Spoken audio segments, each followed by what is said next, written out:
할렐루야. 주님의 평강이 오늘 하루도 우리 성도님들의 삶 가운데 충만하기를 축복합니다. 오늘 말씀의 제목은 주 안에서입니다.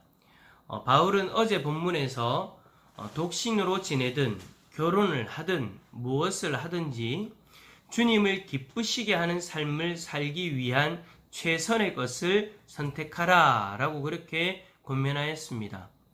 오늘 말씀은 어제 말씀과 같은 맥락에서 추가적으로 두 가지를 더 권면하고 있습니다.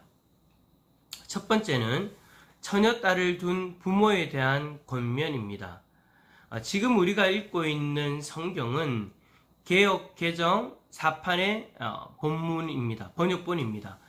지난번 우리가 성경이 개정이 되면서 성경 곳곳이 다시 번역된 곳이 많이 있는데 오늘 본문도 그 중에 하나입니다. 그런데 우리가 36절부터 38절을 읽어보면 약혼녀라고 번역된 것이 예전 개역 한글 버전에서는 처녀딸로 번역이 되어 있는 것을 확인할 수 있습니다. 여러분이 이전의 성경, 우리 그러니까 새롭게 번역되기 전에 성경을 여러분들이 한번 살펴보시면 도움이 될 것 같습니다.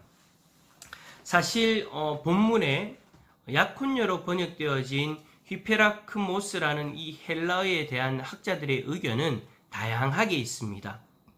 한 4가지의 해석들이 있는데 그 중에 최근에 학자들이 지지하고 있는 것이 지금 우리 성경의 번역입니다. 그러니까 개역 개정 4번째 번역인 바로 오늘 이 우리가 읽은 번역이죠. 하지만 개역 한글 버전의 번역과 같이 처녀딸로 번역하는 이러한 번역은 가장 많은 학자들이 수용하고 있는 그런 번역이다라고 그렇게 이야기할 수 있습니다. 저도 성경을 읽어보았을 때에 약혼녀로 번역을 하게 되어지면 본문의 해석에 조금 어색한 부분이 있다라는 것을 발견합니다.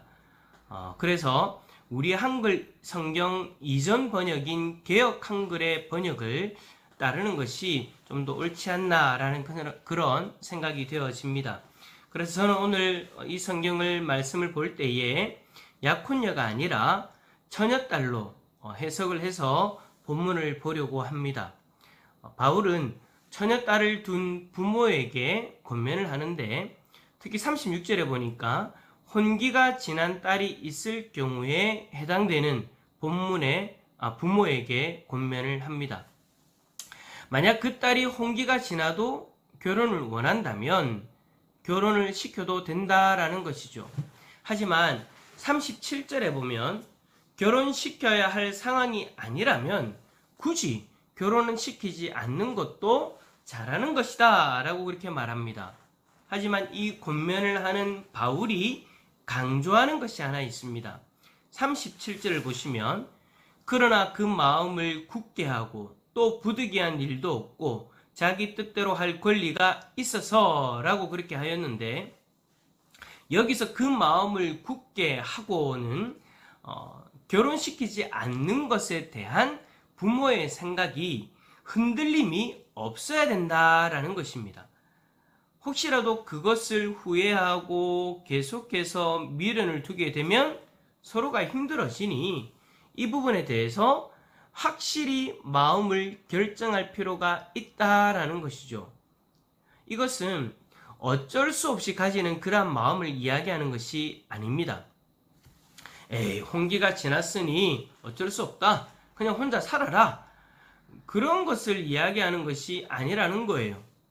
이 마음은 처녀딸을 독신으로 두기로 이미 과거로부터 굳게 결심하였고 그 생각을 계속해서 유지하여 온 그러한 경우를 말하는 겁니다. 그 마음을 굳게 하고에서 하고에 해당하는 이 헬라어 단어가 그러한 의미를 갖게 하는 그런 뜻을 가지고 있다라는 거예요. 어제 말씀과 연결해서 생각을 하면 내 딸은 주님을 기쁘시게 하는 삶으로 하나님 앞에 드립니다. 그러한 삶으로 독신의 삶을 드립니다. 라며 작정한 것을 이야기하는 겁니다. 하지만 부득이한 일이 없어야 된대요.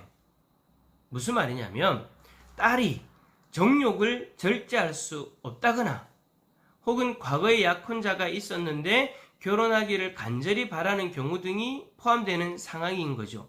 그러한 상황이 있다면 결혼시키는 것이 합당하다라는 것을 바울은 이야기하는 겁니다. 그래서 38절에 바울은 시집 보내는 것도 잘하는 것이고 시집 보내지 않는 것도 잘하는 것이다. 그러니 상황에 맞게 대처하면 된다라고 이렇게 말하는 거예요. 두 번째로 권면하는 대상은 남편을 사별한 과부를 이야기합니다. 39절 말씀 함께 읽어볼까요? 39절입니다. 아내는 그 남편이 살아있는 동안에 매여 있다가 남편이 죽으면 자유로워 자기 뜻대로 시집갈 것이나 주 안에서만 할 것이니라. 아멘. 자, 남편과 사별한 아내는 자유가 있대요. 무슨 자유입니까? 자기 뜻대로 시집갈 자유입니다. 하지만 여기서 바울이 한 가지 단서를 달아요. 그게 뭐냐면 주 안에서입니다. 이것에 대해서 라이트푸트라는 학자가 이렇게 말합니다. 그녀는 자기가 그리스도의 몸의 한 지체임을 기억해야 하고 그리스도인으로서 임무와 책임을 잊지 말아야 한다라고 이렇게 말해요. 그렇습니다, 여러분. 남편을 사별한 아내는 자신이 믿음으로 그리스도의 지체가 되었으니 자신의 사명을 감당하기 위해서는 함께 같은 마음을 품고 함께 동력할 수 있는 믿음의 사람과 재혼을 해야 된다라는 것이죠. 하지만 바울은 37절에서 혼자 지내는 것이 더욱 복이 있을 수도 있다라고 이렇게 이야기합니다. 왜죠? 어제 바울이 이야기한 것처럼 재혼을 하게 되면 남편을 기쁘게 해야 되고 염려가 다할 수 있기 때문인 거죠. 그러니까 주님을 기쁘시게 해야 되는 삶이 남편에게 오로지 집중되어질 수 있고 또 염려가 쌓일 수 있으니 무엇을 선택하든 주님을 온전히 기쁘시게 할 수 있는 삶을 선택하라 라고 지금 바울이 권면하고 있는 겁니다. 사랑하는 성도 여러분, 어제와 오늘 우리가 말씀을 읽으면서 어찌 보면 참 우리의 모습이 너무나도 부끄럽게 여겨지는 그러한 장면들도 있는 것 같습니다. 우리는 그렇죠. 결혼을 하든 하지 않든 바울이 이야기하는 것들을 비중 있게 그렇게 고려하지는 않는 것 같습니다. 결혼하는 당사자들은 결혼하는 상대를 선택할 때에 여러 가지를 따지지만 이 결혼을 통하여서 나의 삶을 주님 앞에 기쁨이 되게 드릴 수 있는, 주님께 기쁨으로 드릴 수 있을까에 대한 그러한 고민은 잘 하지 않는다라는 거예요. 막연히 그냥 내가 사랑하는 사람이니까, 내가 이때까지 생각했던 조건이 맞으니까 그것들을 먼저 우선시하고 결혼을 고려하죠. 부모나 당사자나 이렇게 세상적인 조건들을 먼저 따진다라는 겁니다. 그러고 나서 바울이 이야기하는 주님을 기쁘시게 하는가, 주 안에서 결정하는 것인가, 그러한 것들을 나중에 따지기도 하는 거죠. 오늘 본문에 나오는 것처럼 혼기가 지난 딸이 있으면 어떤 분들은 사람들 보기에 창피하다고, 빨리 보내야 된다고 그렇게 이야기를 하기도 하는데 바울은 그러면 안 된다라는 겁니다. 우리는 그리스도인으로서 주님을 기쁘시게 하기 위한 삶이 무엇인지를 고려하고 주 안에서 선택해야 된다라는 거예요.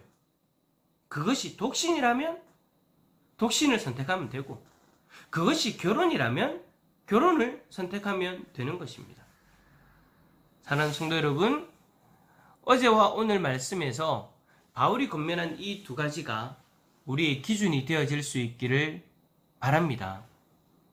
여러분, 이 모습이 바로 참된 그리스도인들의 모습이지 않겠습니까? 무엇을 하든 어느 자리에 있든 어떤 선택을 하든 이것이 주님을 기쁘시게 하는 것인가, 그리고 주 안에서 하는 선택인가에 대한 이런 고민 말입니다. 사랑하는 성도 여러분, 언제나 주 안에서 그리고 주님을 기쁘시게 하는 삶을 선택할 수 있기를 예수 그리스도 이름으로 축원합니다.